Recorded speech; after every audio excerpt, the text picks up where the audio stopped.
מלמד אותנו הרב הקדוש אור החיים, כי 3 מעלות צריך האדם לזכות בכתר תורה. המעלה הראשונה זה הזריזות. המעלה השנייה הענווה. ומעל שניהם איחוד הלבבות. ושלושתם נרמזו בפסוק, ויסחו מרפידים שהוא עניין הרפיון.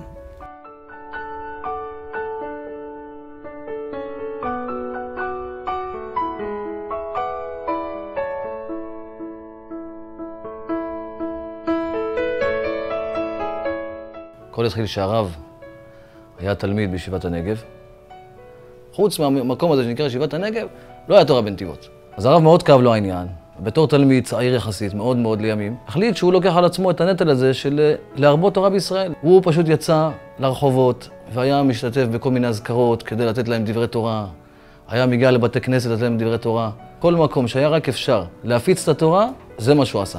וזה פשוט הפריח את השממה בנתיבות. פשוט מאוד, זה כאילו אם הם מסתכלים עכשיו על הבבא סאלי, רואים את ההמשך של בבא סאלי אצל הרב, כפשוטו. אז אחרי כמה שנים, הרב פתח כולל אברכים מצומצם, וברוך השם, בגלל האמת ותורת אמת שיצאה מפה, פשוט אנשים התחילו להישאב למקום. ועוד אברך, ועוד אברך, ועוד אברך. הרב ברוך השם ראה שהמקום הגדול נהיה קטן, אז ברוך השם בנה עוד בית מדרש, למעלה, יותר גדול. בנה בית הכנסת. וככה זה הלך והתפתח, הן בנתיבות, הן בבאר שבע, הן בצפון, בדרום, כל מקום, כל איפה שתשים את היד בארץ ישראל, יש שם הכולל שלנו. בדרך השיעורים אנשים מתקרבים לרב, ומגיעים לרב, ומתייעצים עם הרב, ורואים שזה אמת, כי לאמת תמיד חוזרים. ואדם שבא לפה פעם אחת, שומע את התורה של הרב, הוא פשוט אומר, זה המקום, ומפה אני פשוט נולדתי מחדש. אני גדלתי בלי מנהיג, בלי מי שידריך אותי, אני יתום מגיל 7. וכל מה שחשבתי לנכון לעשות, עשיתי כי לא היה מי שיסביר לי. אני דרך הרב למדתי לקבל ביקורת. אני דרך הרב למדתי לוותר. אני דרך הרב למדתי לקבל דברים. וכמו שאני אומר את זה, אני יודע על עוד מאות כמוני שלא היו מוכנים להיחשף, והרב בשבילהם הוא כל העולם. הרב אברג'ל הוא בדיוק מה שעשה הבעל שם טוב. מחבר את התורה עם העם הפשוט. ומה גם שבצוק העיתים האלו, אשר רואים לאט לאט את הגזרות של אויבינו מסביב מתחממות, אין לנו פתרון אלא איחוד הלבבות, לימוד התורה והחזקתה.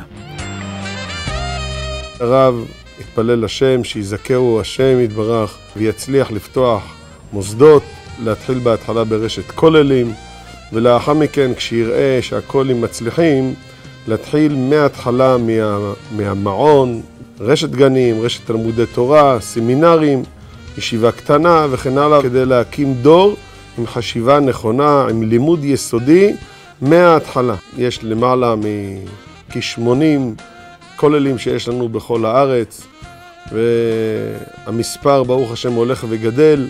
יש כוללים שלומדים הלכה, יש כוללים שלומדים גמרא, יש כוללים שלומדים דיינות, ישנם מורי הוראה וגדלים ופריחים ברוך השם על אדני התורה, יודעי ההלכה, אנשים שמכהנים כרבני שכונות, או דיינים שמכהנים, וברוך השם זה פאר הכוללים שלנו, שברוך השם כאשר עומד אדם גדול מעל כל השפע הגדול שיש בכוללים, אז האברכים מרגישים את זה. וברוך השם רואים שהדבר מניב פירות מאוד מאוד מאוד גדולים. הרב יורם ברזל שליט"א, הוא רצה גם לדאוג לא רק לאברכים, אלא גם לבני האברכים, שאין להם מקום יאות ונכון ללמוד על פי מה שקיבלנו מרבותינו. ואז הוא עלה הרעיון לפתוח ישיבה קטנה. ישיבה מונה בחורים מכל האזור, שבהם על ידי הסעות כל יום חוזרים לביתם בלילה. ברוך השם, בישיבה יש צוות מבורך שעושה את מלאכתו נאמנה, גם מבחינה לימודית וגם מבחינה רוחנית, וגם לקדם אותם במידות, בתורה, ביראת שמיים, בתפילות, כל מה שבחור צריך, במיוחד לגילאים האלו. כיף מאוד להיות בישיבה. אני 3 שנים פה, הרגשתי שעליתי הרבה מאוד ממה שהייתי. ברוך השם, פה אנחנו בונים את עצמנו במבנה של בחור ישיבה בן תורה, עם כל הכללים, השמורים וכל הדברים שבן תורה צריך להיות. ברוך השם, כמו יש כבר בוגרים רבים של הישיבה שמפארים פאר בכל הישיבות הגדולות הטובות, הספרדיות בעיקר. ברוך השם, רואים הצלחה גדולה בכל הפעילות הענפה של הרב. אשרינו מה טוב חלקנו שזכינו, שמתוך ארץ ישראל, מתוך תושבי היקרים, הבוחרים ביישוב הארץ ובאהבת הארץ, הם התומכים המסייעים לנו במעט או בהרבה. ובזה פונה אני עליכם ברגעים קדושים אלו, להתכנס איתנו בכינוס של מצווה, כינוס של אחדות ישראל, של החזקת התורה והחזקת לומדיה בתוך שמחה ונחת, כי אין ספק שהקדוש ברוך הוא אינו נשאר בעל חוב לאף אחד. חזקו ואמצו, בואו כולכם, בא המוניכם, לחיזוק תורתנו הקדושה, ונזכה כולנו להיות מוכנים ומזומנים לקבלת התורה בסימן, ויחן שם ישראל נגד ההר כאיש אחד בלב אחד. ואני משבח את ידידנו הגדול, ייבדל לחיים טובים, רבי יורם אברג'ל, שמקים עולה של תורה פה בארץ ישראל, ועושה כל יכולתו להגדיל תורה ולהדירה. ישלם בשם פועלו, ותהי מזכורתו שנאמר מעם השם, בריאות טובה, נעורם עליה, כל אשר יעשה יצליח, ימצא חן, ושכל טוב בעיני אלוהים ואדם. ישמח צדיק ויוצא חלציו. אורך בימינה ושמאלה עושר וכבוד. אמן ואמן.